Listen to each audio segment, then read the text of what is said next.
Hello, bachcho. Let's read the question. Question says a magnetic field A always exerts a force on charged particle. B never exerts a force on charged particle.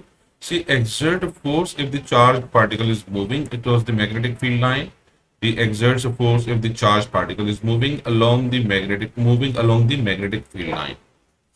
तो सबसे पहले हम ये जान लेते हैं कि अगर चार्ज पार्टिकल मैग्नेटिक फील्ड में एंटर होता है तो फोर्स की एक्सप्रेशन क्या होती है। फोर्स की एक्सप्रेशन होती है F is equals to Q V B sine theta, जहां पर theta is the angle between velocity of the charge particle and magnetic.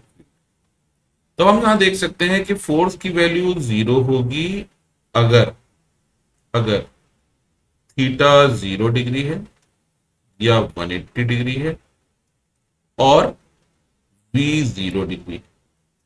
इसका मतलब चार्ज पार्टिकल पर फोर्स हमेशा एक्सर्ट नहीं होगा, यानी always exert on a force on charge particle. ये बात सही नहीं है क्योंकि 0 भी हो सकता है। Never exerts a force on charge particle, ये बात भी ठीक नहीं है क्योंकि अगर ये चारों पैरामीटर नॉन जीरो है तो चार्ज पार्टिकल पर फोर्स नॉन जीरो होगा, यानी फोर्स लगेगा।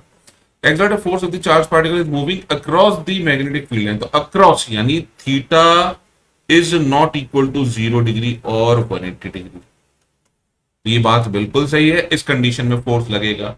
Moving along the magnetic field line यानी थीटा इज इक्वल टू 0 और 180 डिग्री पर फोर्स नहीं लगेगा। तो हमारा सही आंसर होगा C. I hope you understood the solution. Thank you.